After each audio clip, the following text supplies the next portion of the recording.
نحمده ونصلي على رسوله الكريم اما بعد فاعوذ بالله من الشيطان الرجيم بسم الله الرحمن الرحيم رب اشرح لي صدري ويسر لي امري واحلل عقدة من لساني يفقهوا قولي۔ قرآن مجید میں بارہا والدین کے ساتھ حسن سلوک کا حکم دیا گیا ہے۔ ایک جگہ پر ارشاد فرمایا، اور ہم نے انسان کو حکم دیا کہ وہ اپنے ماں باپ کے ساتھ بھلائی کرے۔ اس کی ماں نے تکلیف کے ساتھ اس کو پیٹ میں رکھا اور تکلیف کے ساتھ اس کو جنم دیا، اور اس کا دودھ چھڑانا 30 مہینے میں ہوا، یہاں تک کہ جب وہ اپنی پختگی کو پہنچا اور 40 برس کو پہنچ گیا تو وہ کہنے لگا، اے میرے رب، مجھے توفیق دے کہ میں تیرے احسان کا شکر کروں جو تو نے مجھ پر کیا اور میرے ماں باپ پر کیا، اور یہ کہ میں وہ نیک عمل کروں جس سے تو راضی ہو جائے، وَأَنْ أَعْمَلَ صَالِحًا تَرْضَاهُ، اور میری اولاد میں بھی مجھے نیک اولاد عطا کر، میں نے تیری طرف رجوع کیا اور میں فرما برداروں میں سے ہوں۔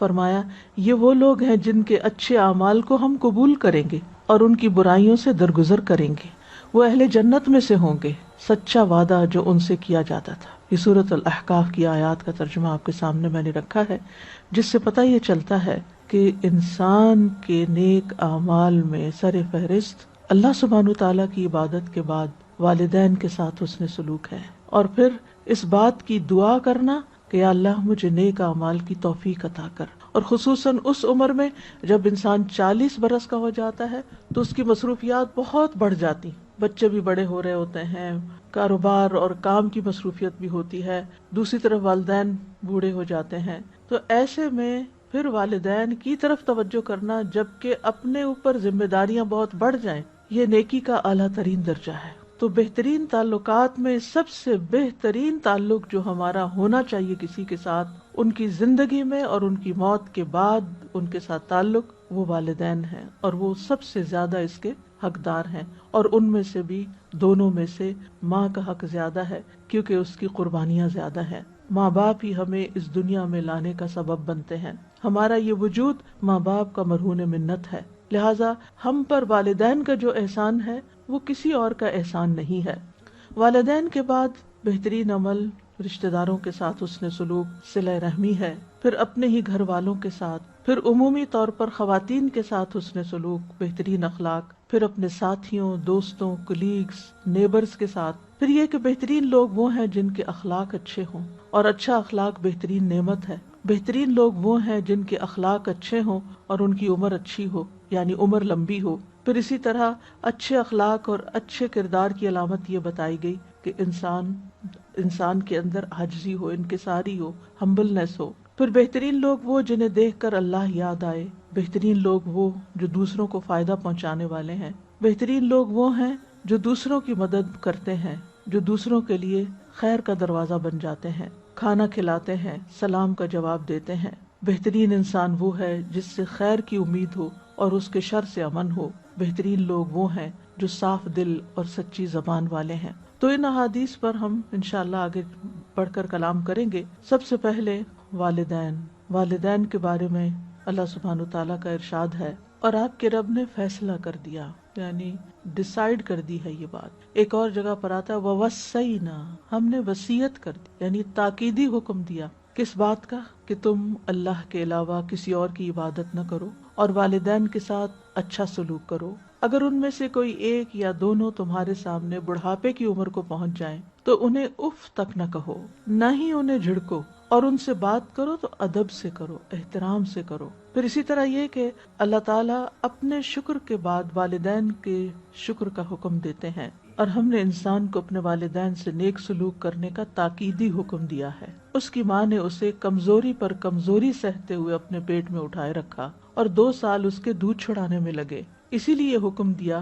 کہ میرا شکر ادا کرو اور اپنے والدین کا بھی، آخر میرے پاس ہی لوٹ کر آنا ہے، یعنی واپس تو آنا ہے، پھر میں تم سے پوچھوں گا کہ تم کیا کر کے آئے ہو۔ یاد رکھیے، والدین کے ساتھ نیکی کرنا بہترین عمل ہے۔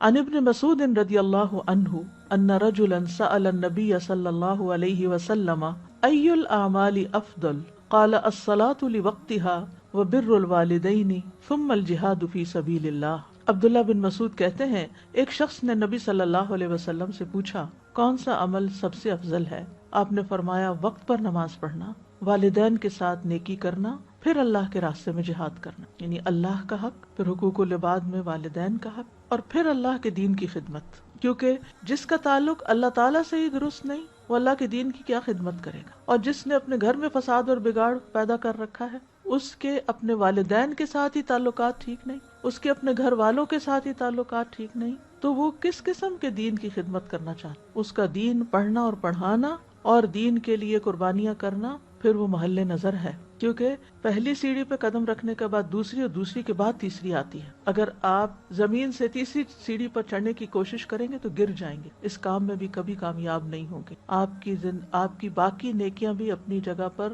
فٹ نہیں بیٹھیں گی، کیونکہ آپ ہر ایک کی نظر میں ایک ناپسندیدہ شخص ہوں گے۔ اگر آپ کی نماز ہی درست نہیں ہے، آپ وقت پر نماز ہی نہیں پڑھتے، آپ والدین کے ساتھ ادب احترام کے ساتھ پیش نہیں آتے، ان کی اذیتیں ہی برداشت نہیں کر سکتے اور ان کے بارے میں برا سوچتے ہیں اور برے کلمات دوسروں کے سامنے ادا کرتے ہیں، پھر آپ کی نیکی کیا نیکی ہے، کہاں کی نیکی ہے؟ اور یہ نہیں ہوتا کہ ہمارے سارے حالات اچھے ہوں تو پھر ہم وقت پہ نماز پڑھیں، یا ہمارے والدین ہمارے ساتھ بہت اچھے ہوں تو پھر ہم ان کے ساتھ اچھے ہوں تو یہ نیک سلوک ہے۔ نہیں، آپ کو اپنا فریضہ ادا کرنا ہے اور اس کے بعد آپ اس قابل ہوتے ہیں، یعنی جب یہ دو اسٹرینگثs آپ کی ہوتی ہیں کہ آپ کے اللہ سبحانہ تعالیٰ کے ساتھ کنیکشن مضبوط ہے، بندوں کے ساتھ تعلق اچھا ہے، تو پھر آپ یکسوئی کے ساتھ اور شرح صدر کے ساتھ دین کی خدمت کر سکتے ہیں، دین کے راستے میں نکل سکتے ہیں، ورنہ آپ دین کا کام بھی صحیح طور پر نہیں کر سکتے۔ یہاں پر بر الوالدین کا لفظ استعمال ہوا ہے۔ بر کا مطلب ہوتا ہے نیکی، وسیع پیمانے پر نیکی، ایک ہوتا ہے عام نیکی اور ایک ہوتا ہے بڑی نیکی۔ تو مطلب کیا ہے اس کا کہ جس قدر ممکن ہو والدین کے ساتھ نیکی اور بھلائی کرنا، اور جس قدر ممکن ہو ان سے تکلیف دور کرنا، ان کی تکلیف دور کرنا، خواہ وہ دنیا کی تکلیفیں ہیں یا آپ سوچتے ہیں کہ والدین نے اپنے دین میں کوئی کمی کی ہے اور وہ فوت ہو چکے ہیں، آگے کسی مشکل میں نہ ہو، کبھی خواب میں آ جاتے ہیں ایسی مشکل میں، کبھی کسی اور طرح آپ کو فیلنگ آتی ہے کہ والدین آگے شاید کسی پرابلم میں ہے، تو ایسے میں ان کی طرف سے صدقہ خیرات کرنا، ان کے رشتہ داروں کے ساتھ حسن سلوک کرنا، یہ تمام چیزیں بر الوالدین میں آتی ہیں۔ اللہ سبحانہ تعالیٰ کے بعد سب سے زیادہ حق والدین کا ہے۔ علماء کہتے ہیں کہ لوگوں میں سے، انسانوں میں سے سب سے زیادہ شکر اور حسن سلوک کے حقدار جن کے ساتھ اطاعت اور فرما برداری کا معاملہ کیا جائے، جن کے ساتھ احسان کرنے کو اللہ نے اپنی عبادت اور اطاعت اور ان کے شکر کو اپنے شکر کے ساتھ ملا دیا، وہ والدین ہیں۔ ان پر احسان کرنے کی کئی ایک اقسام ہیں، یعنی زندگی میں ان کی خدمت کرنا، ان کو خوش کرنا، ان کو تحفے تحائف دینا، ان سے دل لگی کرنا، جن لوگوں کو وہ پسند کرتے ہیں ان کی تعریف کرنا۔ بعض اوقات ایسا ہوتا ہے نا کہ ماں باپ کسی کی طرف بہت جھکاؤ ہوتا ہے تو ہمیں اس سے جیلسی ہونے لگتی کہ ماں باپ اس سے بہت پیار کرتے ہیں ہم سے نہیں، اور ہم الٹا ریاکشن کرنے لگتے ہیں۔ نہیں، آپ بھی پھر والدین کے سامنے اس کی تعریف کریں تاکہ ماں باپ کا دل خوش ہو، اور ان کے سامنے وقتاً فوقتاً اس بات کا اظہار کرتے رہنا کہ آپ کے ہم پر بڑے احسانات ہیں، اور ان کی تعریف کرتے رہنا، ان کا شکریہ ادا کرتے رہنا، اور سب سے بڑی بات یہ کہ ان کو خوش کرتے رہنا۔ یعنی کوئی بھی آپ کو پتا ہوتا ہے اپنے ماں باپ کا کہ وہ کس بات سے خوش ہوتے ہیں، ہر ایک کے گھر کا معاملہ الگ ہو سکتا ہے، ہر ایک کی خوشی کے مقامات الگ ہو سکتے ہیں، کوئی بچوں کے خوب کمانے پہ خوش ہوتے ہیں اور کوئی بچوں کے دین میں بہت آگے جانے سے خوش ہوتے ہیں۔ تو یہ آپ کو خود معلوم کرنا چاہیے کہ ہمارے والدین کے لیے خوشی کی، خوشخبری کی بات کیا ہے۔ پھر اسی طرح یہ ہے کہ والدین اگر آتے ہیں آپ کے پاس تو ان کے لیے جگہ کشادہ کرنا، ان کے رہنے سہنے کا انتظام اچھا کرنا، ان کے آگے نہ چلنا، ان کی باتوں کو نہ کاٹنا، ان کے ساتھ طنز و تشنیع کے لہجے میں بات نہ کرنا، فوت ہو جائیں تو ان کے لیے غائبانہ دعائیں کرنا، ان کی طرف سے صدقہ کرنا، ان کے رشتہ داروں کے ساتھ اچھا سلوک کرنا، یعنی والدہ کے بعد جیسے خالہ ہوتی ہیں، کیونکہ عموماً یہ دیکھا گیا ہے کہ ماں کے ساتھ اس کی بہنیں بھی بچوں کی تعلیم تربیت میں، یا باپ کی بہنیں پھپھی وغیرہ جو ہوتی ہیں وہ تعلیم و تربیت میں بچوں کے ایک بڑا رول ادا کرتی ہیں، تو ان کے ساتھ حسن سلوک کرنا۔ اور پھر یہ ہے کہ والدین اگر مسلم نہ بھی ہوں تو بھی ان کے ساتھ عاجزی کا، احترام کا سلوک کرنا اور ان کے ساتھ نیکی کرنا واجب ہے۔ اور اس کے الٹ دو چیزیں ہیں کہ ان کے ساتھ بدسلوکی کی جائے، بد اخلاقی برتی جائے، ان کا دل دکھایا جائے، اور ان کے ساتھ ظلم و زیادتی کا کوئی بھی معاملہ کیا جائے۔ ایک اور حدیث میں آتا ہے کہ ان اللہ حرم علیکم عقوق الامہات، تم پر ماؤں کی نافرمانی کو حرام کر دیا اللہ نے۔ یہ والدین کی نافرمانی یا عقوق کیا ہوتی ہے، ان کا حق مارنا کیا ہوتا ہے؟ اس پر علماء کہتے ہیں ہر وہ کام جس سے والدین کو تکلیف پہنچے، یعنی اولاد کا ہر وہ کام جس سے ماں باپ کو تکلیف پہنچے، ہر وہ چیز جس کے سبب والدین کو نفسیاتی طور پر، نفسانی طور پر یا جسمانی طور پر دکھ پہنچے، یعنی کسی بھی طرح آپ ان کو ٹارچر کریں، فزیکلی کریں یا ویسے ان کے ساتھ کوئی بات ایسی کریں، یا اپنی زندگی میں کوئی ایسے مسائل کھڑے کر لیں کہ والدین تکلیف میں ہوں، کیونکہ بعض اوقات ہم جب ان کے پاس ہوتے ہیں جب تو ہوش ہی نہیں ہوتی کہ ان کا بھی کوئی حق ہے، عموماً بچوں کا اور ینگسٹر کا یہ حال ہوتا ہے، اور اس وقت بھی وہ بہت سے ایسے کام کرتے ہیں کہ جو ماں باپ کو پسند نہیں ہوتے، پھر اس کے بعد جب شادی ہو جاتی ہے تو پھر کئی ایسی چیزیں کرتے ہیں، اور پھر سب سے بڑی تکلیف دہ چیز کہ میاں بیوی کی آپس کی لڑائی کی ہر خبر ماں باپ کو سنانا، اپنے گھر کی تنگی تکلیف کی ہر بات ماں باپ تک پہنچانا، جاب چلی گئی ہے وہ تکلیف کی بات سنانا، بزنس ڈاؤن ہو گیا ہے، فلاں بچے نے یہ کر دیا، یعنی جب بات کریں ان کو کوئی نہ کوئی بری خبر ہی سنائے، ویسے دنوں مہینوں بات نہ کرنا، ان کی خبر نہ لینا کہ وہ کہاں ہے کہاں نہیں، ہاں کوئی مصیبت تکلیف آ جائے تو پھر جھٹ سے فون کھڑکا دینا اور ان کو بتانا کہ ہم کس تکلیف میں ہیں۔ تو ایسی باتیں بہت زیادہ ماں باپ سے نہیں کرنی چاہیے جو ان کے لیے اذیت کا باعث ہو۔ آپ انہیں خوش کر سکتے ہیں کر دیجیے، اور اگر نہیں کر سکتے تو خاموش رہیے، خاموشی زیادہ بہتر ہے۔ تو اذیت بڑی ہو یا چھوٹی ہو، دونوں ہی عقوق میں شمار ہوتے ہیں، اور عقوق جو ہے یہ کبیرہ گناہوں میں شمار ہوتا ہے۔ ابن حجر کہتے ہیں عقوق سے مراد ہے اولاد کی طرف سے والدین کو اذیت پہنچے، خواہ وہ قول سے ہو یا فعل سے ہو، الا یہ کہ وہ شرک یا نافرمانی کی بات ہو۔ تو والدین کے ساتھ احسان اور نافرمانی اکٹھے نہیں ہو سکتے۔ یہ جو بالوالدین یہ احسان ہے نا، تو یہ احسان جب ہی ہوگا جب آپ ان کی نافرمانی نہ کریں، ان کی بات مانتے رہیں، الا یہ کہ کوئی حرام یا غلط کام کا وہ حکم دے۔ اور آپ دیکھیے کہ یہ ہمارے دین کی خوبی ہے کہ وہ عدل و انصاف کا دین بھی ہے، کہ جس نے آپ پر سب سے زیادہ انویسٹ کیا ہے، اپنی صرف مال نہیں، کہ ماں باپ ہمیں صرف مال نہیں خرچ کرتے ہم پر، بلکہ اپنا وقت، اپنی خوشی، اپنا آرام، اپنا سکون، اپنے لیے دعائیں چھوڑ کے آپ کے لیے زیادہ دعائیں کرنا شروع کر دیتے ہیں جب وہ بچوں کو بیماری میں یا کسی تکلیف میں مبتلا دیکھتے ہیں۔ تو یہ ہمارے لیے یعنی کہ ایک باشعور انسان، ایک سمجھدار انسان، ایک عقل مند انسان وہی ہوتا ہے جو محسن کا احسان مانے، جس نے ہم پر احسان کیا ہے اس کے احسان کو اکنالج کرے کہ ہاں واقعی آپ کا ہم پر احسان ہے، اور ماں باپ سے بڑھ کر کون احسان کرتا ہے۔ اور پھر عقل مند انسان وہ ہوتا ہے جس کو اپنے حقوق و فرائض کا پتہ ہوتا ہے کہ میری ڈیوٹی کیا ہے، میری ذمہ داری کہاں کیا بنتی ہے، اور میں کہاں کس کا کیا حق ادا کروں، کیونکہ اسلام ہمیں اللہ تعالیٰ کے بعد بندوں کے حقوق ادا کرنے کی تعلیم دیتا ہے۔ تو جو لوگ باشعور ہوتے ہیں، جو لوگ دوسروں کے حقوق پہچانتے ہیں، ان کو ٹھیک ٹھیک ادا کرتے ہیں، ایسے ہی لوگ دنیا اور آخرت میں اللہ سبحانہ تعالیٰ کی رحمتوں کے مستحق ہوتے ہیں، انہی پہ اللہ کی رحمتیں ہوتی۔ تو یاد رکھیے ہر انسان کا اپنا گھر سب سے پہلی تربیت گاہ ہوتی، اور یہ تربیت ماں باپ سے شروع ہوتی ہے اور یہاں سے پھر سارے معاشرے تک پھیلتی ہے۔ تو جہاں ہماری زندگی میں کوئی کمی کوتاہی ہے وہ ہمیں درست کر لینی چاہیے۔ اس اعتبار سے اللہ سبحانہ وتعالیٰ نے بنی اسرائیل سے تو پکا وعدہ لیا تھا کہ وہ اللہ کے سوا کسی کی عبادت نہیں کریں گے اور والدین کے ساتھ احسان کریں گے، یعنی اس پہ ایک طرح سے عہد لیا کہ وَإِذْ أَخَذْنَا مِيثَاقَ بَنِي اسرائیل، میثاق کہتے ہیں پختہ عہد کو، یعنی پکا وعدہ کرو کہ یہ کام کرو گے۔ اور والدین سے حسن سلوک جو ہے یہ انبیاء کی صفت ہے۔ حضرت یحییٰ کے بارے میں آتا ہے وَبَرًّا بِوَالِدَيْهِ وَلَمْ يَكُنْ جَبَّارًا عَصِيًّا، وہ اپنے والدین سے ہمیشہ اچھا سلوک کرتے اور کسی وقت بھی جابر اور نافرمان نہیں ہوئے۔ عیسیٰ علیہ السلام کے بارے میں آتا ہے وَبَرًّا بِوَالِدَتِي وَلَمْ يَجْعَلْنِي جَبَّارًا شَقِيًّا، کہ میں اپنی والدہ سے بہتر سلوک کرتا رہوں، اس کا اللہ نے مجھے حکم دیا، نیز یہ کہ اللہ نے مجھے جابر اور بدبخت نہیں بنایا۔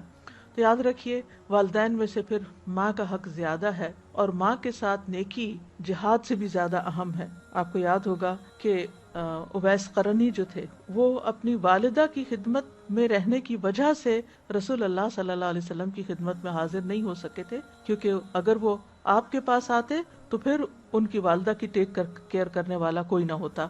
والدین اگرچہ اللہ کے نافرمان ہوں، والدین اگرچہ بد اخلاق ہوں، والدین اگرچہ آپ کے ساتھ زیادتی کرتے ہوں، پھر بھی آپ کو ان کے ساتھ حسن سلوک کرنا ہے۔ جیسے عبداللہ بن ابی کے بیٹے عبداللہ جو تھے وہ پکے مسلمان تھے اور اپنے والد کی گردن تک اڑانے کا کی اجازت مانگ رہے تھے نبی صلی اللہ علیہ وسلم سے، جب ایک موقع پر جب اس نے نبی صلی اللہ علیہ وسلم کی توہین کی، لیکن آپ نے کیا فرمایا؟ حدیث میں آتا ہے لا، نہیں، تم اپنے والد کا گلا نہیں کاٹو گے، ولیکن بر اباک واحسن صحبتہ، اپنے باپ سے نیکی کرو اور حسن صحبت سے پیش آؤ۔ سبحان اللہ، یعنی ایسا کٹر دشمن آپ صلی اللہ علیہ وسلم کا، اس کو اسی کا بیٹا چاہ رہا ہے کہ ختم کر دے تاکہ یہ سلسلہ ختم ہو روز روز کا، لیکن آپ صلی اللہ علیہ وسلم نے اس کے لیے بھی کیا یہ ہمارے دین کی خوبصورتی ہے کہ جو ماں باپ انتہائی بد اخلاق اور آپ کے دین دنیا کے ہی دشمن بن جائیں، ان کے ساتھ بھی اچھا کرو۔ مشرک والدہ کے ساتھ حضرت اسماء رضی اللہ تعالی عنہا کو حسن سلوک کا حکم دیا، تو ان کے ساتھ حسن سلوک میں یہ تمام چیزیں آتی ہیں، ادب احترام ظاہری طور پر بھی، ان کو اف تک نہیں کہنا، ان کی خدمت کو لازم کرنا ہے، ان کی طرف غصے سے دیکھنا بھی نہیں، چاہے وہ ہم پہ غصے ہو رہے ہیں، ہمیں جواب میں غصے سے دیکھنے کا حق نہیں ہے۔ ابن عباس کہتے ہیں جس نے ماں باپ کو غصے سے دیکھا اس نے بھی نافرمانی کی، وہ بھی حقوق الوالدین، یعنی والدین کے سامنے کمتر غلام بن کے آؤ، اور یہاں تک ادب آداب سکھائے گئے۔ ابن عباس کہتے ہیں والدین کے سامنے اپنے کپڑے بھی نہ جھاڑو کہ ان پہ گرد و غبار نہ چلا جائے، کیا ادب سکھایا گیا، یعنی ایسی کوئی حرکت نہیں کرو۔ بعض اوقات کیا ہوتا ہے ماں باپ بیٹھے ہیں، ان کے سامنے ان کا بستر جھاڑ رہے ہیں، صفائیاں شروع کر دی اور کام کیے جس سے ان کو اذیت پہنچے، تو اس سے بھی روکا گیا ہے۔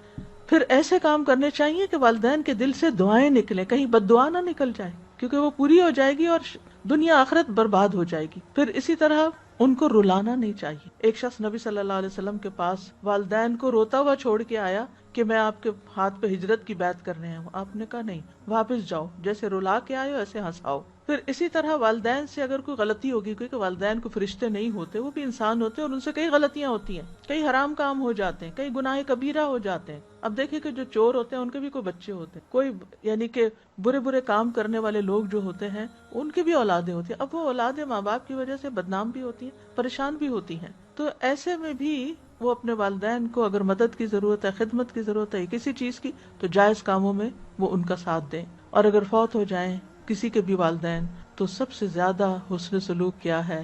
ولد صالح یدعو لہ، ان کے لیے دعائیں کرنا، خود نیک بننا تاکہ ہماری دعائیں ان کے حق میں قبول ہوں۔ یعنی صرف یہ نہیں کہا کہ بچوں کی دعائیں والدین کے لیے، اور ولد صالح، نیک اولاد کی دعا ماں باپ کے لیے قبول ہوتی ہے۔ تو والدین کے لیے دعا کرنے سے پہلے کوئی نیکی کر لینی چاہیے، کوئی بھی اچھا نماز میں آپ دیکھیں ربنا اغفر لی ولوالدی تو پڑھتے ہیں، اس کو شعور سے پڑھیں، سجدوں میں رب ارحمہما کما ربیانی صغیرہ پڑھیں، ان کے لیے استغفار کریں۔ جنت میں اللہ تعالیٰ نیک آدمی کے درجات کو بلند کرتا ہے، وہ پوچھتا ہے میرے رب یہ درجے کہاں سے؟ تو بتایا جاتا ہے یہ تیری حق میں تیری اولاد کے استغفار کی وجہ سے، تیرے بچوں نے تیرے لیے بخشش مانگی تھی تو یہاں تیرا درجہ بلند ہو رہا ہے۔ ان کی طرف سے صدقہ کرنا، جب آپ اپنے لیے صدقہ کر رہے ہیں ان کی نیت کر لیجئے، ساتھ اماؤنٹ وہی ہوگی، اجر آپ کو بھی ملے گا ان کو بھی مل جائے گا۔ کسی بھی پروجیکٹ میں آپ حصہ ڈالتے ہیں دین دنیا کے کوئی بھی نیکی کے کام میں، تو اس میں بس نیت تو دل میں ہوتی ہے نا، کسی کو بتانا بھی ضروری نہیں ہوتا کہ آپ لکھیں رسید پہ یہ فلاں کی طرف سے اور فلاں کی طرف سے، سارے محلے کی طرف سے نام نہیں لکھوائے جا سکتے، آپ بس اپنے دل میں نیت کر لیں اور کوئی اماؤنٹ دینا ہے یا کوئی بھی خیر کا کام کرنا ہے۔ اسی طرح اگر ان کی کوئی قرضہ چکانے کی بات ہے، وہ فوت ہو گئے، اب قرضہ چکانا ہے، یا ان کے کوئی روزے رکھنے ہیں، یا ان کی زکوٰۃ رہتی ہے، یا ان کی طرف سے حج رہتا ہے، یہ سب بھی بہترین صلہ رحمی میں آتا ہے، والدین کے بر الوالدین میں۔ اگر انہوں نے کوئی نظر مانی تھی تو اس نظر کو پورا کرنا۔ اب اس کا فائدہ یہ ہوگا کہ یہ ساری نیکیاں پلٹ کر آپ کے اپنے اوپر آئیں گی، آپ کی اولاد آپ کے لیے بہترین آنکھوں کی ٹھنڈک بنے گی، آپ کی عمر میں اضافہ ہوگا، برکت ہوگی، آپ کے رزق میں برکت ہوگی، کبیرہ گناہ معاف ہو جائیں گے، جنت میں داخلے کا سبب بنے گا۔ لیکن ان کو ستانا اور ان کی نافرمانی جہاں حرام ہے وہاں کبیرہ گناہ ہے۔ ایسے شخص پہ لعنت کی گئی ہے جو والدین کی نافرمانی کرے یا ان کو گالی دے۔ کوئی اپنے والدین کو ڈائریکٹ گالی نہیں دیتا، لیکن جب کوئی کسی کے والدین کو دیتا اور وہ پلٹ کے آپ کے والدین کو دیتے ہیں تو گویا آپ سبب بنے اپنے ماں باپ کو برا کہلوانے کے۔ اسی طرح ایک روایت میں یہ بھی آتا ہے کہ 3 لوگوں کی نہ فرضی عبادت قبول ہوتی ہے نہ نفلی، ایک ان میں سے والدین کا نافرمان اور بد سلوک، اس کی تو نمازیں بھی قبول نہیں جب تک کہ وہ ان کے ساتھ احسان نہ کرے۔ اور والد کی ناراضگی میں اللہ کی ناراضگی ہے، والدین کو گالی دینا کبیرہ گناہ ہے۔ اور اگر ہم کچھ بھی نہیں کر سکتے نا تو ان کے لیے دعا ضرور کرتے رہیں، زندہ ہے یا فوت ہو چکے ہیں، دونوں صورتوں میں۔ اگر آپ کو ان کی طرف سے کوئی شکایت ہے، کسی قسم کا دل میں کوئی رنج ہے، کوئی ان کی بدسلوکی یاد ہے، کوئی کسی قسم کی ایسی چیز آپ کے دل میں کھٹکتی ہے تو ان کے لیے دعا کرتے رہیں، رب ارحمہما کما ربیانی صغیرا۔ اور نوح علیہ السلام کی دعا بھی ہے، رب اغفر لی ولوالدی ولمن دخل بیتی مؤمنا وللمؤمنین والمؤمنات ولا تزد الظالمین الا تبارا۔ اور ابراہیم علیہ السلام کی دعا، ربنا اغفر لی ولوالدی وللمؤمنین یوم یقوم الحساب۔ اور رب اوزعنی ان اشکر نعمتک التی انعمت علی وعلی والدی وان اعمل صالحا ترضاہ وادخلنی برحمتک فی عبادک الصالحین۔ یا ساتھ ہی اپنی اولاد کے لیے بھی دعا مانگ لیجیے، واصلح لی فی ذریتی، اللہ میری اولاد کو بھی اچھا کر، ان کی بھی اصلاح کر دے، انی تبت الیک، میں نے جو کمی کوتاہی ان کے حق میں کی میں تیرے سے معافی توبہ کرتا ہوں۔ پھر اس کے بعد دوسرا نیکی کا کام ہے صلہ رحمی، انسانوں کے حقوق میں، اچھے تعلقات میں، رشتہ داروں کے ساتھ اچھا سلوک۔ خثم قبیلہ کے ایک آدمی سے روایت ہے، میں نبی صلی اللہ علیہ وسلم کے پاس آیا جبکہ آپ صحابہ کے پاس بیٹھے تھے۔ میں نے کہا، آپ وہی ہیں جو یقین رکھتے ہیں کہ آپ اللہ کے رسول ہیں؟ آپ نے فرمایا ہاں۔ میں نے کہا، اے اللہ کے رسول، کون سے اعمال اللہ کو سب سے زیادہ محبوب ہیں؟ آپ نے فرمایا اللہ پر ایمان۔ کہتے ہیں میں نے کہا، اے اللہ کے رسول پھر کون سا؟ آپ نے فرمایا صلہ رحمی، یعنی رشتہ داروں سے حسن سلوک کرو۔ اب آپ دیکھ رہے ہوں گے کہ ایک شخص کو آپ نے بر الوالدین بتایا اور ایک کو صلہ رحمی۔ صلہ رحمی میں بر الوالدین شامل ہو جاتا ہے، یاد رکھیے صلہ رحمی بر الوالدین سے الگ چیز نہیں ہے، اس میں ماں باپ سب سے پہلے آتے ہیں۔ دوسرا یہ ہے کہ نبی صلی اللہ علیہ وسلم بعض اوقات سچویشن کو دیکھتے ہوئے، کسی شخص کی کمزوری یا اس کے بیک گراؤنڈ کو دیکھتے ہوئے بھی اس کے لیے زیادہ اہم بات جو تھی وہ بتا دیا کرتے تھے۔ صلہ رحمی کا مطلب کیا ہے؟ صلہ رحمی کا مطلب یہ کہ جتنا ہو سکے رشتہ داروں کو خیر پہنچائی جائے اور جتنا ہو سکے ان سے شر اور تکلیف کو دور کیا جائے، یہ ہے عمومی طور پر صلہ رحمی۔ جتنا ہو سکے فائدہ پہنچا دیں اور جتنا ہو سکے ان کی تکلیفیں دور کر دیں، جہاں تک آپ کے حصے میں آپ جس قابل ہیں، یعنی لا یکلف اللہ نفسا الا وسعہا۔ کچھ خاندان چھوٹے ہوتے ہیں، کچھ بہت بڑے ہوتے ہیں، انسان نہیں پورا آ سکتا بعض اوقات، تو جہاں جہاں جس چیز کی ضرورت ہو وہ ان کے ساتھ حسن سلوک کیا جائے۔ اور ان سے حسن سلوک کا مطلب کیا ہے کہ کبھی مال دے کر ان کی صلہ رحمی کی جائے، ان کی حاجتوں پر، ان کی ضروریات پر ان کی مدد کی جائے، کبھی یہ کہ ان کی بیماری، دکھ اور تکلیف میں ان کو مال یا اچھے مشورے سے فائدہ دیا جائے۔ جب ملاقات کریں خندہ پیشانی سے کریں، چاہے آپ کے دل میں کوئی کمی بیشی ہے بھی کسی کے بارے میں، ناراضگی بھی، لیکن کئی رشتہ دار سالوں بعد کسی شادی پہ، کسی غمی خوشی پہ ملتے ہیں، وہ پچھلی پرانی جو تکلیفیں ہیں ان کو بھلائیے اور خندہ پیشانی کے ساتھ آگے بڑھ کر سلام کیجیے، ان کے حق میں دعا کیجیے، ان سے ملاقات کا اہتمام کیجیے۔ یعنی یہ نہیں کہ روز آپ کسی کے گھر چلے جائیں یا روز کسی کو گھر میں بلا لیں کہ ملاقات کرنی ہے، لیکن ذہن میں رکھیں کہ کس رشتہ دار سے کب سے ملاقات نہیں ہوئی تو کیا طریقہ ہو سکتا ہے۔ ان سے انہیں تحائف دیے جائیں، جیسے عید آئی ہے تو عید کے موقع پر یا اور اسی طرح کے مواقع پر ان کو یاد رکھا جائے، ان پہ کسی بھی ضرورت کے تحت خرچ کیا جائے، شفقت اور نرمی سے پیش آیا جائے، چہرے پر بھی بشاشت ہو، ادب و احترام بھی ہو، اور ہر وہ کام جس کو کسی کلچر میں صلہ رحمی کہا جاتا ہے، کیونکہ ویری بھی کرتا ہے نا، کچھ علاقوں کے، خاندانوں کے طور طریقے اور رسم و رواج جو ہیں دوسروں سے کچھ مختلف بھی ہوتے ہیں، تو اس کو دیکھا جائے کہ شریعت کی حدود میں رہ کر کس خاندان کا رکھ رکھاؤ کیسا ہے۔ بعض اوقات آپ اپنے والدین کے ہاں کوئی اور طریقے دیکھتے ہیں، جب آپ سسرال میں جاتے ہیں تو وہاں کچھ اور ہوتے ہیں، پھر آپ سوچتے ہیں کہ یہ تو عجیب بات ہے، یہ لوگ یہ بھی کرتے ہیں، وہ نہیں، وہاں ڈل جائے اگر وہ صحیح کام کر رہے ہیں، اور اگر آپ کی پیچھے سے اچھی روایات آ رہی ہیں تو ان کو انٹروڈیوس کریں تاکہ لوگوں کے اندر خیر جاری۔ اگر ان کی آپس میں ناراضگیاں ہیں تو ان کی صلح کروائیے، کیونکہ بعض اوقات خاندانوں کے اندر بہت سی پھوٹ پڑی ہوئی ہوتی ہے۔ آپ ایک نئی دلہن گئی ہیں، آپ اپنے نئے پن سے فائدہ اٹھائیں اور اپنے اس مقام یا مرتبے یا رتبے کی وجہ سے بعض اوقات اللہ نے کچھ لوگوں کو دوسروں کے مقابلے میں زیادہ دیا ہوتا ہے، کسی مالی اعتبار سے، علمی اعتبار سے، اس سے فائدہ اٹھاتے ہوئے لوگوں کو باہم ملائیں، جوڑیں، کیونکہ یہ نماز روزے سے بھی افضل کام ہو جاتا ہے روٹھے ہوئے کو منانا۔ تو یہ اللہ تعالیٰ کا حکم ہے کہ رشتہ داروں سے اچھا سلوک کیا جائے، یعنی یہ کوئی من گھڑت بات نہیں ہے، اس کا حکم قرآن مجید میں بھی ہے۔ سورۃ الرعد میں باقاعدہ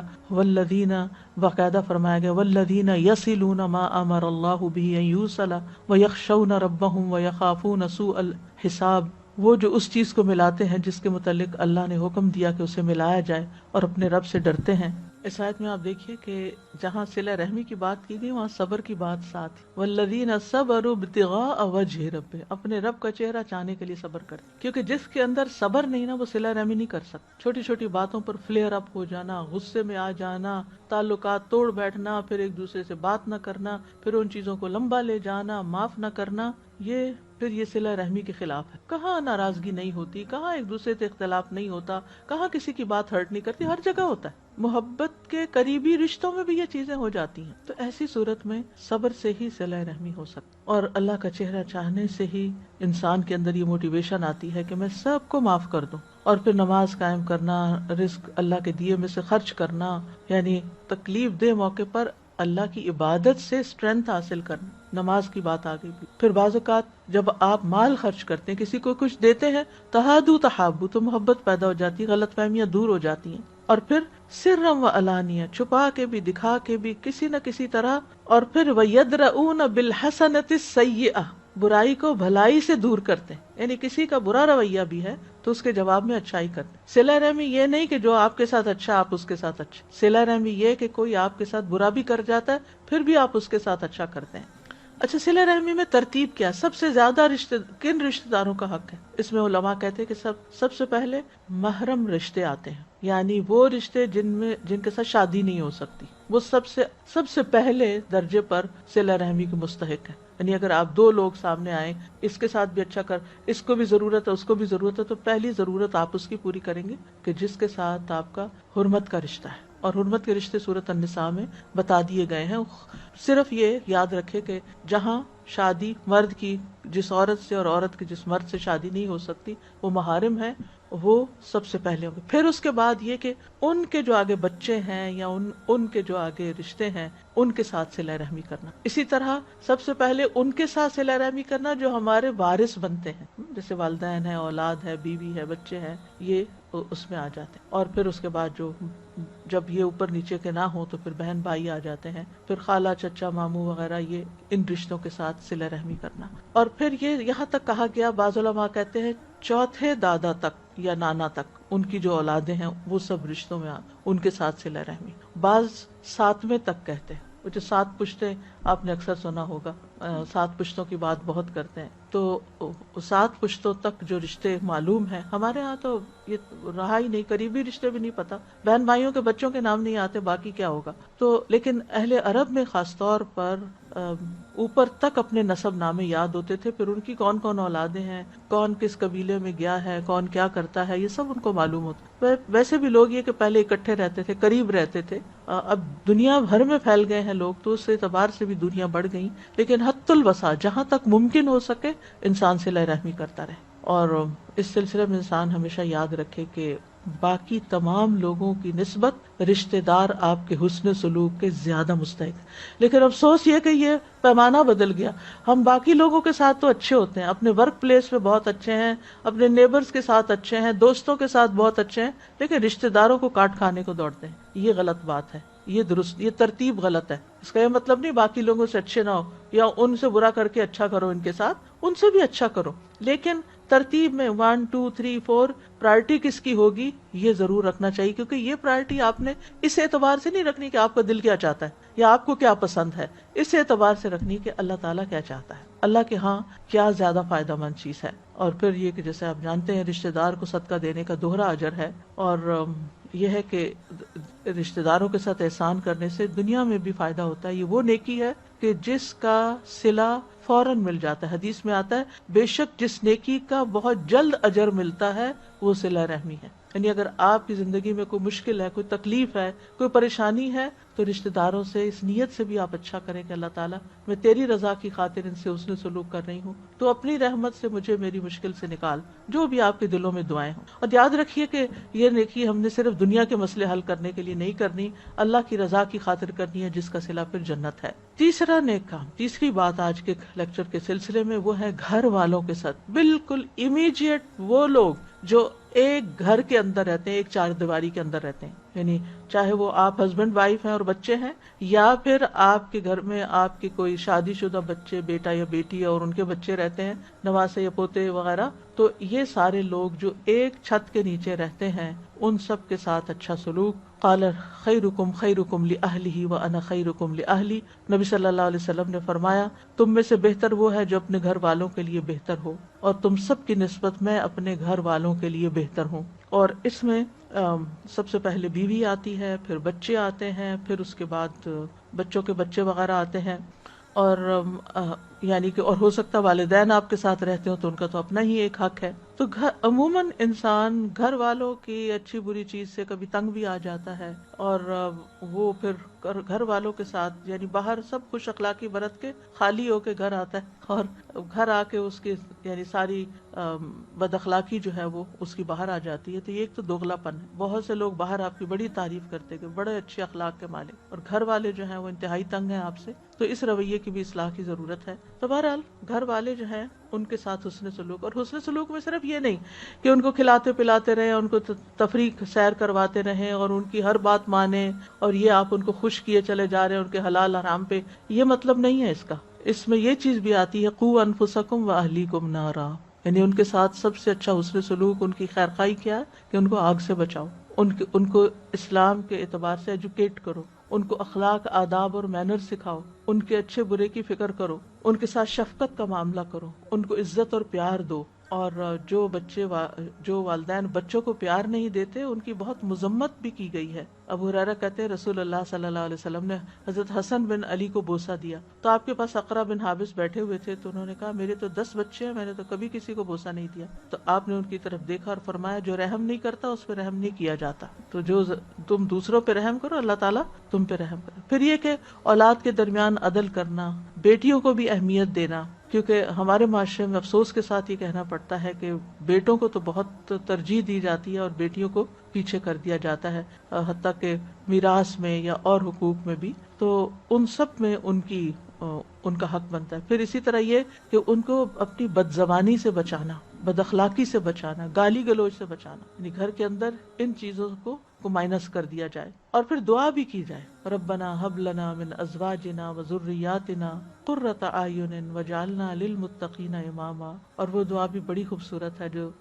سلسلہ صحیحہ میں آتی ہے اللہم انی اعوذ بک من جار السوء ومن زوج تشیبنی قبل المشیب ومن ولد یکون علی ربا، اے اللہ میں تیری پناہ طلب کرتا ہوں برے پڑوسی سے، ایسی بیوی سے جو مجھے بڑھاپے، ایسے بیوی یا شوہر دونوں ہی، جو مجھے بڑھاپے سے پہلے بوڑھا کر دے، یعنی ہر وقت کے چک چک اور ایک دوسرے کے ساتھ بد اخلاقی جو ہے وہ، اور روز روز کی لڑائی جھگڑے جو ہیں وہ انسان کو اتنا اس کا سٹریس لیول ہائی کر دیتے ہیں کہ جس کے بعد وہ بہت سی بیماریوں کا شکار ہو جاتا ہے۔ اور ایسی اولاد سے جو میری آقا بن بیٹھے، یعنی بعض اوقات بچے ماں باپ کو کنٹرول کرنے لگتے ہیں، تو یا اللہ اس سے بھی مجھے محفوظ رکھ، کیونکہ ماں باپ کا اپنا مقام ہے اور بچے اپنی جگہ ہے۔ چوتھی چیز جس کا ہمیں حکم دیا گیا وہ ہے خیارکم خیارکم لنسائہم خلقا، تم میں سے بہترین لوگ وہ ہیں جو اپنی عورتوں کے حق میں اخلاق کے اعتبار سے اچھے ہیں، یعنی یہ ویمنز رائٹس کی بات ہے، آپ چاہے گھر کی عورتیں ہیں چاہے باہر عورتیں ہیں، عورتوں کی عزت، احترام، ان کو ان کا مقام دینا یہ بہت امپورٹنٹ ہے۔ قرآن مجید میں آتا ہے وعاشروہن بالمعروف، ان کے ساتھ اچھے طریقے سے رہو، اگر بیوی ہے تو اس پر اچھے معروف طریقے سے خرچ کرو، اسے خود کھاؤ تو اسے کھلاؤ، خود پہنو یا کماؤ تو اسے بھی پہناؤ، اس کے چہرے پہ نہ مارو، اسے گالیاں مت دو، اگر اسے الگ کرو کسی ناراضگی کی وجہ سے تو گھر کے اندر ہی رکھو، کک آؤٹ نہیں کرو، گھر سے باہر نہیں نکالو۔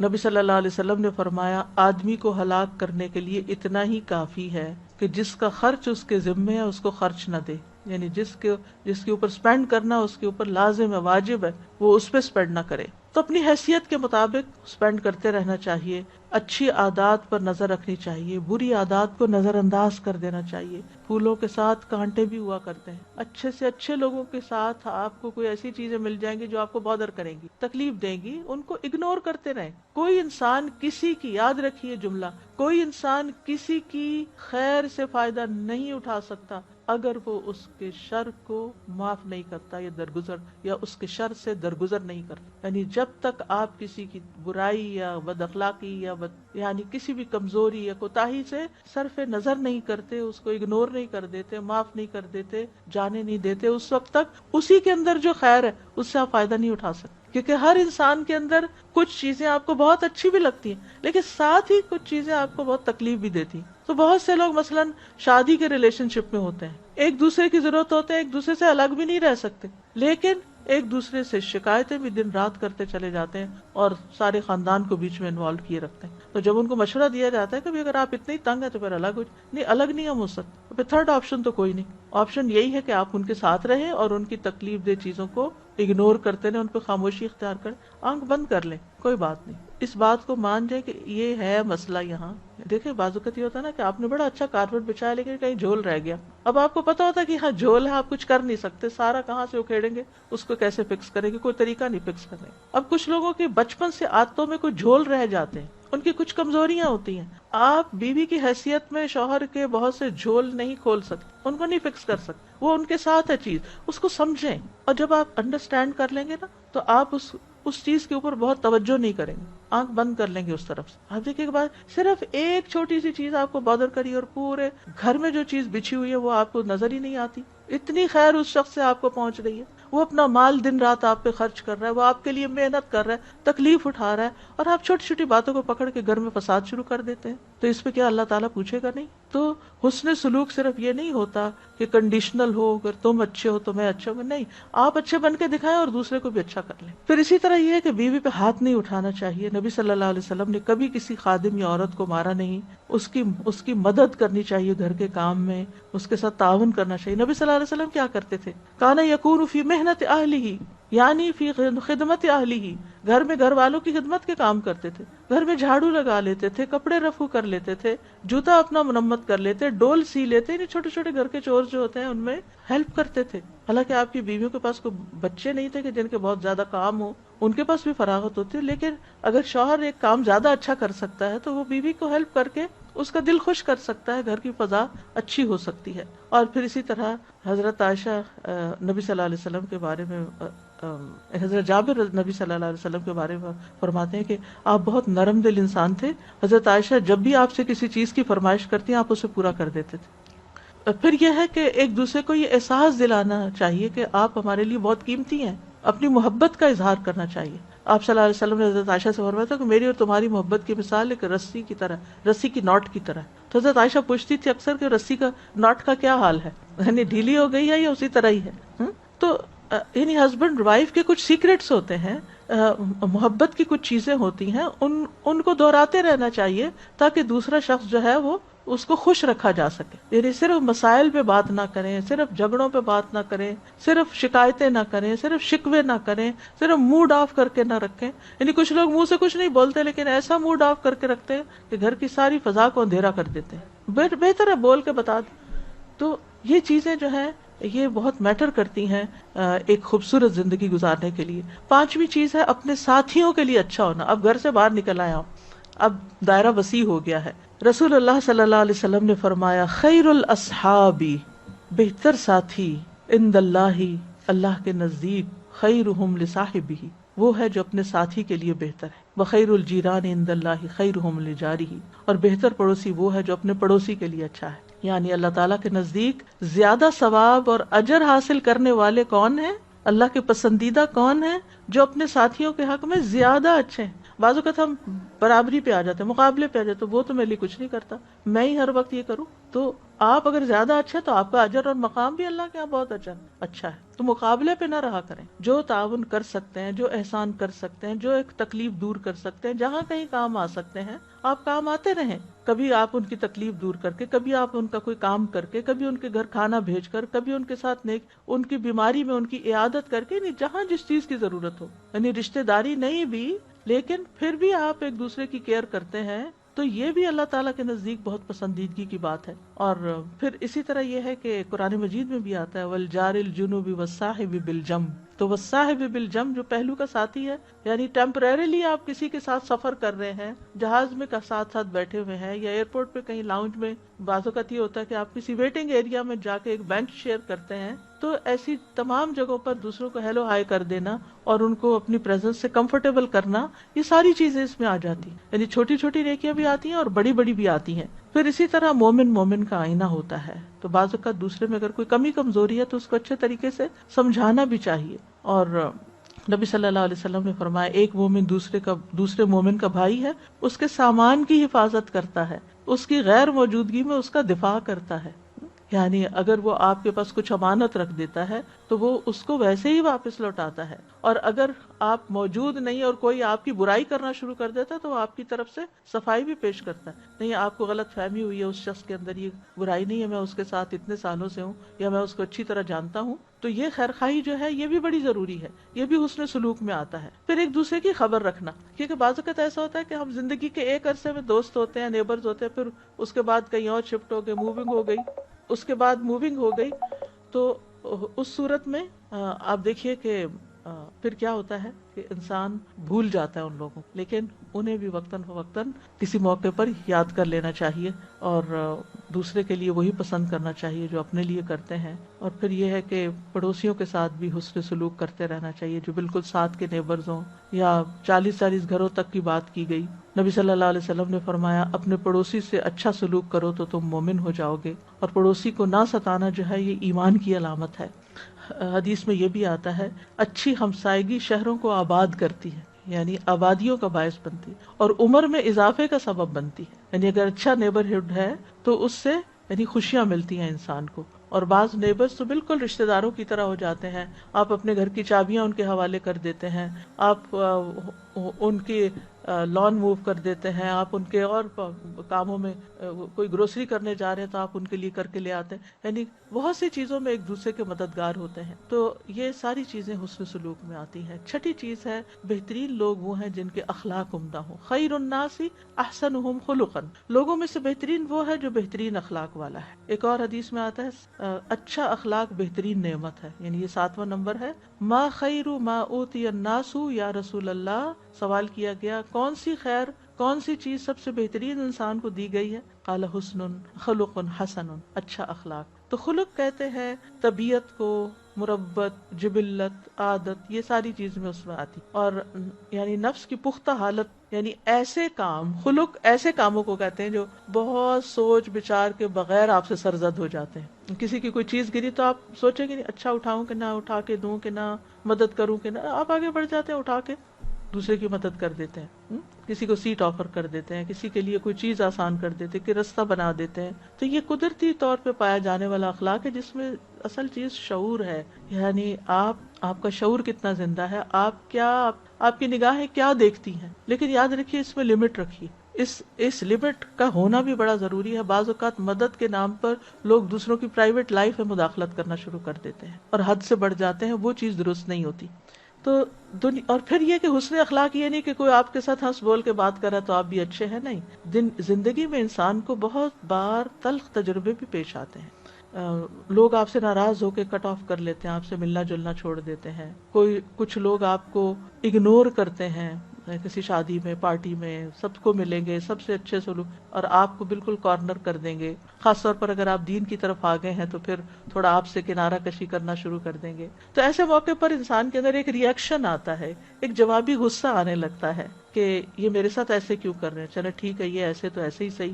تو ایسے موقع پر اعلیٰ انسان وہ ہے جو اپنی عقل سے سوچے، صرف جذبات کی رو میں بہہ کے ری ایکشن نہ کرے. عقل مند وہ ہوتا ہے جو اپنے اصول سوچ سمجھ کے متعین کرتا ہے. ٹھیک ہے یہ اس کا اخلاق ہے، لیکن میرا اخلاق مجھے کچھ اور سکھاتا ہے، مجھے دوسروں کے ساتھ اچھا ہی رہنا، مجھے جتانا بھی نہیں کہ تم میرے ساتھ کیا کر رہے. بعض اوقات لوگ یہ ہوتا ہے کہ دوسرے نے اگر کوئی ایسی حرکت کی تو اس کو بہت جتاتے ہیں، تم نے یہ کیا تھا، تم نے وہ کیا، تانے دینا، احساس دلانا اس کی کوتاہیوں کا، یہ بھی درست نہیں ہے. تو اصل چیز یہی ہے کہ انسان، اچھا اخلاق یہی ہے کہ انسان دوسروں کے لیے خوشی کا باعث بنے، تکلیف کا باعث نہ بنے. کوئی ظلم و زیادتی کا معاملہ کرے تب بھی لوگوں کو معاف کرنا اسے آتا ہو. اور دو چیزیں ہیں، ایک یہ ہے کہ قدرتی طور پر کچھ لوگ نرم مزاج ہوتے ہیں، اچھے اخلاق کے مالک ہوتے ہیں، ہیلپنگ ایٹیٹیوڈ ہوتا ہے، ہیلپنگ اپروچ ہوتی ہے ان کی، وہ ہر چیز میں آگے بڑھ کے. اور کچھ لوگ ایسے ہوتے ہیں جن کو یہ ساری چیزیں ایکوائر کرنی پڑتی ہیں، ان کو محنت کرنی پڑتی ہے، ایک ایک چیز اپنے اندر لانی پڑتی ہے، مشق کرنی پڑتی ہے، اس کی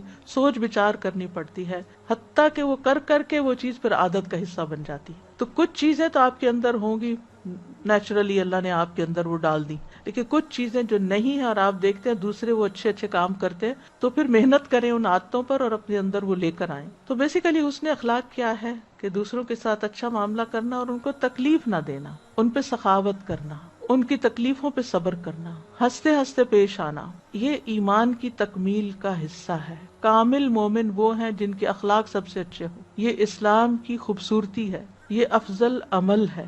نماز روزے کے قائم مقام ہے. اللہ سبحانہ تعالیٰ کو نہایت پسند ہے. ان اللہ عز وجل کریم یحب الکرم ومعالی الاخلاق ویبغض صفصافها. اللہ عز وجل مہربان ہے، مہربانی اور بلند اخلاق کو پسند کرتا ہے اور اس کے گھٹیا پن سے نفرت کرتا ہے. قیامت کے دن نبی صلی اللہ علیہ وسلم کا قرب نصیب ہوگا ایسے لوگوں کو جو بہترین اخلاق کے مالک ہیں اور میزان میں سب سے بھاری نیکی ہے اور جنت میں خوبصورت گھروں کو ملنے کا باعث ہے. اپنے لیے دعا بھی کرنی چاہیے، اللہم احسنت خلقی فاحسن خلقی. اللہ تو نے میری صورت اچھی بنائی ہے تو میری سیرت بھی بہت اچھی کر دے. اللہم اہدنی لاحسن الاخلاق لا یہدی لاحسنها الا انت واصرف عنی سیئها لا یصرف عنی سیئها الا انت.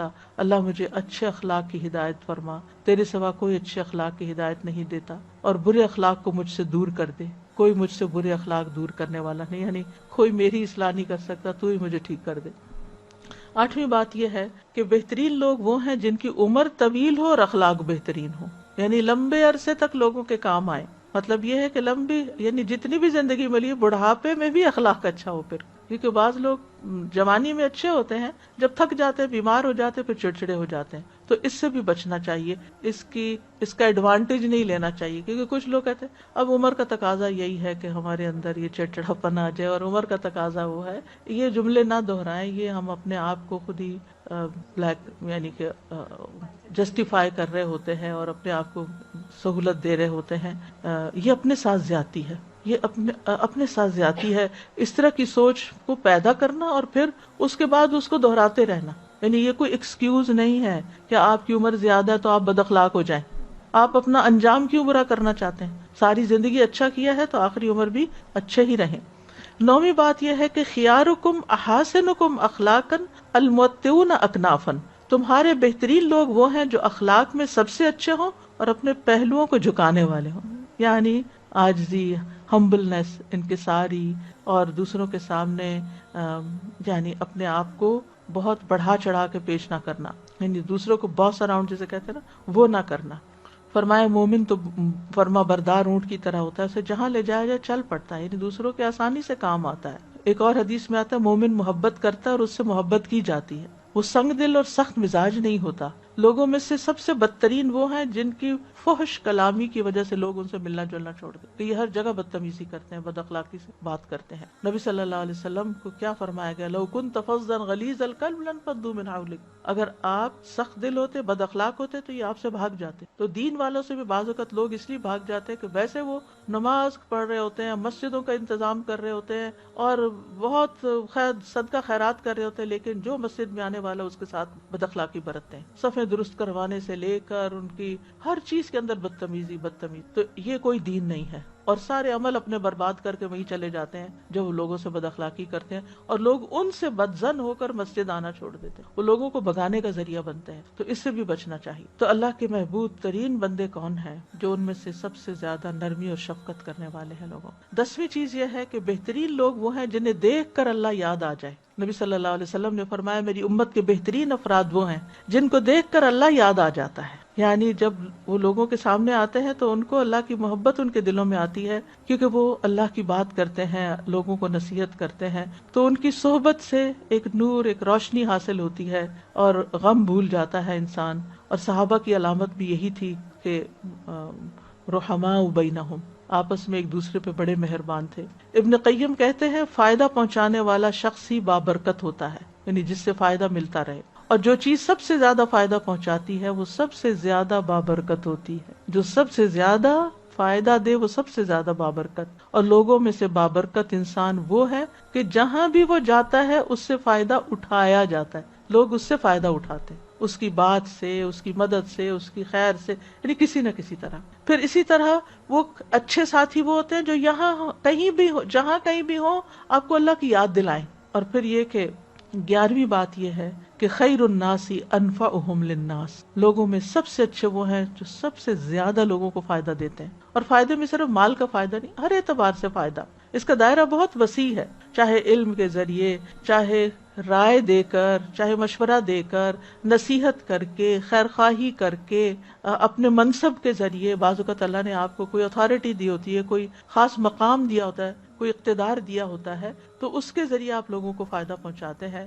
کوئی اسکل ہے آپ کے پاس، کوئی ہنر ہے آپ کے پاس، کوئی وقت ہے آپ کے پاس، طاقت اور صلاحیت ہے آپ کے پاس، اس کے ذریعے جب آپ فائدہ پہنچاتے ہیں تو آپ اللہ کے محبوب بن جاتے ہیں. 12ویں چیز ہے دوسروں کی مدد کرنا خیر کے دروازے ہیں. رسول اللہ صلی اللہ علیہ وسلم نے فرمایا ہر دن جس میں سورج طلوع ہوتا ہے ابن آدم کی جان پہ صدقہ لازم ہو جاتا ہے. لوگوں نے عرض کیا اللہ کے رسول ہمارے پاس اتنا صدقہ کہاں سے آیا کہ ہم روز صدقہ کریں؟ فرمایا خیر کے دروازے بہت سے ہیں. تسبیح پڑھنا، الحمدللہ کہنا، نیکی کا حکم دینا، برائی سے روکنا، راستے سے تکلیف دہ چیز دور کرنا، بہرے کو سنانا، نابینا کو رستہ دکھانا، راستہ پوچھنے والے کو اس کی رہنمائی کر دینا، اپنی پنڈلیوں کی قوت کے ساتھ، یعنی اسٹرانگ انسان ہے آپ، مجبور مدد چاہنے والے کے لیے دوڑ دھوپ کرنا، اپنے بازوؤں کی قوت کے ساتھ کمزوروں ناتوانوں کا بوجھ اٹھانا، یہ سب تمہاری طرف سے اپنے نفس پر صدقہ ہے، یہ اپنے لیے فائدے کی چیز ہے. اور پھر اللہ کے بندوں کو سلام کرنا بھی صدقہ ہے، کسی کو پانی کا گھونٹ پلا دینا بھی صدقہ ہے،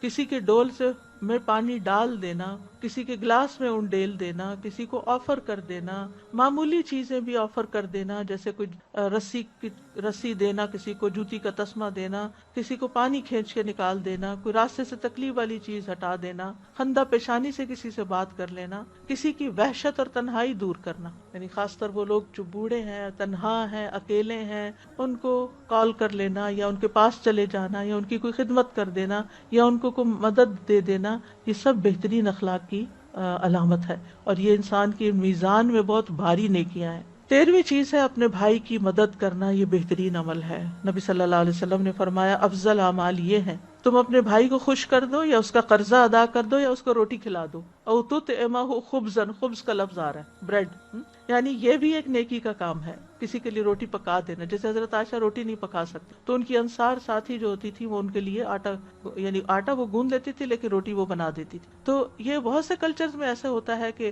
کسی کو بیکنگ آتی ہے، کسی کو کوئی اور کام آتا ہے، تو مل جل کے ہمسائے ایک دوسرے کے ساتھ ایک دوسرے کی مدد کرتے ہیں. تو اسلامی معاشرہ وہی معاشرہ ہوتا ہے جس میں لوگ ایک دوسرے کے ساتھ نیکی کے کاموں میں تعاون کرنے والے ہوتے ہیں، ایک دوسرے کے ساتھ کندھے کے ساتھ کندھا ملا کے چلتے ہیں، انڈیفرنٹ نہیں ہوتے، دوسروں کو خوشیاں دینے والے ہوتے ہیں، دوسروں کے غم دور کرنے والے ہوتے ہیں، دوسروں کی مدد میں خدمت میں لگے رہتے ہیں. کیونکہ جو کسی کی مدد کرتا ہے اللہ اس کی مدد میں ہوتا ہے، اور جو کسی کا دنیا سے ایک دکھ دور کر دے گا اللہ تعالیٰ قیامت کے دن اس کے ایک دکھ دور کر دیں گے. اور جو کسی کی ضرورت پوری نہ کرے اس کے لیے وعید بھی آئی ہے. نابینا کو اگر کوئی غلط راستے پہ ڈال دے تو اس پہ لعنت کی گئی ہے. اسی طرح ضرورت مند کی مدد نہ کرنے پر قبر میں عذاب بھی دکھایا گیا. ایک شخص کے اوپر جب قبر میں کوڑا برسایا گیا تو اس نے کہا کہ یہ کیا وجہ ہے، میرے ساتھ یہ کیوں ہوا ہے؟ تو اس کو بتایا گیا کہ تم ایک مظلوم کے پاس سے گزرے تھے اور اس کی مدد نہیں کی، یعنی تمہارے اندر طاقت تھی مدد کرنے کی لیکن تم نے نہیں کی. ایک تو یہ تھا نا ہمارے بس میں کچھ نہیں ہوتا سوائے زبان کی باتوں کے، جیسے فلسطینیوں کی مدد اور دوسرے مظلوموں کی مدد عام طور پر مسلمان الیکٹرانک میڈیا سے کرتے ہیں، یعنی صرف چند باتیں بول دیتے ہیں اور سمجھتے ہیں کہ ہم نے حق ادا کر دیا.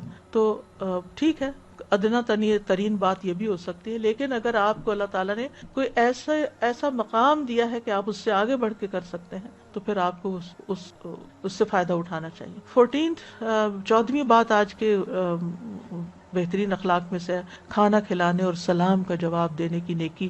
نبی صلی اللہ علیہ وسلم نے فرمایا تم میں سب سے بہترین لوگ وہ ہیں جو کھانا کھلاتے ہیں اور سلام کا جواب دیتے ہیں، یعنی دوسروں کی خاطر مدارت کرتے ہیں اور دوسروں کے کام آتے ہیں اور سلام کرتے ہیں، یعنی اچھا اخلاق بھی ہوتا ہے. بعض اوقات ہم کسی کے ساتھ نیکی کرتے ہیں لیکن پھر اس کے ساتھ رویہ بڑا کولڈ رکھ لیتے ہیں کہ ہم تم پر احسان کر رہے ہیں، تو اس سے بھی بچنا چاہیے. وہ کہتے ہیں انما نطعمکم لوجہ اللہ، ہم تو اللہ کے چہرے کی خاطر کھلاتے ہیں، لا نرید منکم جزاء ولا شکورا. حتیٰ کہ قربانی کا گوشت بھی اس کے لیے بھی کیا ہے، کلوا منہا فکلوا منہا واطعموا البائس الفقیر، خود بھی اس میں سے کھاؤ، تنگ دست محتاج کو بھی کھلاؤ. اور ایک اور آیت میں آتا ہے فکلوا منہا واطعموا القانع والمعتر اس میں سے خود بھی کھاؤ اور قناعت کرنے والے کو بھی کھلاؤ اور مانگنے والے کو نہیں، غریب کو بھی، اور جو تم سے نہیں مانگ رہے، کوئی رشتہ دار دوست احباب ہیں، ان کو بھی دو. اور پھر یہ کہ معمولی چیز، بعض اوقات یہ کہ آپ پورا ڈنر کوک نہیں کر سکتے کسی کے لیے، لیکن آپ معمولی چیز بھی کسی کو کھلاتے ہیں تو اس پر بھی اجر ہے. سعید بن جبیر کہتے ہیں کہ مسلمان یہ خیال کرتے تھے کہ قلیل چیز دینے پہ ان کو اجر نہیں، تو جب ان کے دروازے پر مسکین آ جاتا تو وہ کھجور دینے یا روٹی کا ٹکڑا دینے یا اخروٹ وغیرہ دینے کو قلیل سمجھتے تھے کہ اتنی چھوٹی چیز ہم دیں. آج بھی بہت سے لوگ کہتے ہیں کہ یہ کوئی دینے کی چیز، تو وہ سائل کو واپس کر دیتے اور کہتے کہ ہمارے پاس کچھ نہیں، ہمیں صرف اسی چیز کے صدقہ دینے پر اجر دیا جاتا ہے جو ہم خود پسند کرتے ہیں. تو اللہ تعالیٰ کا یہ فرمان نازل ہوا، فَمَن يَعْمَلْ مِثْقَالَ ذَرَّةٍ خَيْرًا يَرَهُ، جو ذرے برابر بھی نیکی کرے گا اس کو بھی دیکھ لے گا. تو آپ دیکھیے کہ ایک طرف یہ ہے نا کہ جو خود کو پسند ہے وہی دوسرے کے لیے پسند کرو، لیکن بعض اوقات یہ ممکن نہیں ہوتا، اتنی گنجائش نہیں ہوتی، تو پھر ذرے جتنی نیکی بھی کسی کے ساتھ کر سکتے ہو تو کر لو. اسی طرح دوسرے کو اپنے کھانے میں شامل کرنے سے اپنے کھانے میں بھی برکت ہو جاتی ہے. پھر سلام کا جواب دینا فرض بھی ہے، یہ صرف نیکی نہیں، فرض کے درجے میں ہے، تو مسلمان کا حق بھی ہے. اور بہتر جواب دیا جائے رویے کے اعتبار سے بھی اور الفاظ کے اعتبار سے بھی. اور جو کسی کے سلام کا جواب نہیں دیتا اس کو ڈس ہارٹ نہیں ہونا چاہیے، فرشتے اس کا جواب دیتے ہیں، اور جو سلام کا جواب نہیں دیتا شیطان اس کے ساتھ ہوتا ہے، شیطان اس کو جواب دیتا ہے. نمبر 15 ہے، بہترین شخص وہ ہے جس سے خیر کی امید ہو اور اس کے شر سے امن ہو. آپ کو پتا ہے کہ اس سے مجھے کوئی تکلیف نہیں پہنچے گی. ہوتا ہے نا بعض اوقات آپ کسی کو دیکھتے ہیں، کوئی آپ کے پاس آتا ہے تو آپ کہتے ہیں اس کا آنا خیر سلامتی کا ہے، کوئی فکر کی بات نہیں ہے. اور سب سے بدتر وہ ہے جس سے خیر کی توقع نہ ہو اور اس کے شر سے امن نہ ہو. تو نبی صلی اللہ علیہ وسلم لوگوں کو ہمیشہ اچھی بات کی تعلیم دیتے تھے، عمدگی سے تعلیم دیتے تھے. اور ایک دفعہ لوگوں کے پاس سے آپ گزر رہے تھے، لوگ بیٹھے ہوئے تھے، آپ نے رک کے فرمایا، الا اخبرکم بخیر من شرکم بخیرکم من شرکم، کیا میں تمہیں ایسے لوگوں کا فرق نہ بتاؤں جو یعنی کہ اپنے لیے بھی خیر کا باعث ہے اور دوسروں کے لیے بھی. اور پھر آپ نے یہی بتایا کہ جس شخص کو سے نیکی کی توقع رکھی جائے. تو بات یہی ہے کہ بہترین انسان وہی ہے کہ جو دوسروں کے لیے آسانیاں کرتے ہیں، اور بدترین انسان وہ ہے جس کے شر سے بچنے کے لیے لوگ اس کو چھوڑ دیتے ہیں. اور 16 اور آخری بات یہ آج کے لیکچر کی کہ بہترین لوگ وہ ہیں جو صاف دل کے اور سچی زبان والے ہوں، صاف دل والے اور سچی زبان والے. آپ صلی اللہ علیہ وسلم سے کہا گیا، اے اللہ کے رسول، لوگوں میں سب سے افضل کون ہے؟ آپ نے فرمایا، صاف دل والا اور زبان کا سچا. لوگوں نے کہا، ہم زبان کے سچے کو تو پہچانتے لیکن صاف دل کون ہے؟ فرمایا، پرہیزگار، پاک صاف، جس کے دل میں نہ گناہ ہو، نہ بغاوت، نہ خیانت، نہ حسد. یعنی دل بھی اچھا، زبان بھی اچھی. التقی النقی، دل جو ہے جسم کا سب سے قیمتی حصہ ہے، تو اس میں قیمتی چیزیں رکھنی چاہیے، ردی نہیں بھرنی چاہیے. حسد، بغض اور نفرت اور برے خیالات اور وسوسے، ان کو باہر نکال دیں. اللہ بندوں کو ان کے دل کی بنا پہ چنتا ہے. آپ کو اگر کوئی نیکی کا موقع مل رہا ہے تو یہ جہاں اللہ کی دی ہوئی توفیق ہے وہاں دیکھا جا رہا ہے کہ یہ اس نیکی کو اٹھانے کے قابل بھی ہے یا نہیں. اللہ تعالیٰ ہماری شکل و صورت نہیں دیکھتا، ہمارے ظاہر کو نہیں دیکھتا، ہمارے گھر بار مال نہیں دیکھتا، بلکہ ہمارے دل دیکھتا ہے اور ہمارے اعمال دیکھتا ہے. اور ایمان کی درستگی کا انحصار دل کی درستگی پر ہے اور زبان کی درستگی پر. اور قیامت کے دن قلب سلیم والے کو ہی نجات ملے گی. یوم لا ينفع مال ولا بنون الا من اتى الله بقلب سلیم. اور جس دل میں حسد، بغض اور تکبر ہو وہ سلامت دل والا نہیں ہوتا. تو سلامت دل کا فائدہ کیا ہے؟ جس کا دل صاف ہو، آئینے کی طرح صاف ہو. ایسا شخص خیر اور شر کا فرق بڑی جلدی پہچان لیتا ہے. اسے نیکی اور اطاعت کے کاموں میں راحت ملتی ہے. اس کو زبان اور اعضاء کی سلامتی ملتی ہے. کم عمل پر بھی زیادہ اجر مل جاتا ہے کیونکہ اس کی نیت بہت اچھی ہوتی. یاد ہوگا پہلے دن کے لیکچر میں آپ کو 3 چیزیں بتائی تھی کہ کیفیت، زمان اور مکان کے اعتبار سے اعمال کی درجہ بندی ہوتی. تو دل کے اچھے جذبے، شوق، محبت سے کوئی کام کریں گے اس کا اجر کہیں اونچا چلا جائے گا. اور ہمارے بندے بس ڈیوٹی پوری کر رہے ہیں تو پھر وہ اور اجر والا مل تو جائے گا اجر، لیکن اس کا اجر کم ہوگا. تو جو بھی نیک کام کرے شوق سے کرے. اور سچی زبان تو پھر سچی ہی ہے، کیونکہ جھوٹ تو منافقت کی علامت ہے اور مذاق میں بھی جھوٹ کی ممانعت ہے. تو ہمیں دعا بھی کرنی چاہیے کہ اللہ سبحانہ وتعالی ہمارے دلوں کو اچھا کر دے. اللہم اہد قلبی وسدد لسانی واسلل سخیمۃ قلبی. اے اللہ میرے دل کو ہدایت دے دے، میری زبان کو درست کر دے اور میرے دل کے کینے کو دور کر دے. اللہ سبحانہ وتعالی ہم سب کے غم، دکھ، پریشانیاں اور مشکلات دور فرما دے. وآخر دعوانا ان الحمد للہ رب العالمین. سبحانک اللہم وبحمدک اشہد ان لا الہ الا انت استغفرک و اتوب الیک. السلام علیکم و رحمۃ اللہ وبرکاتہ.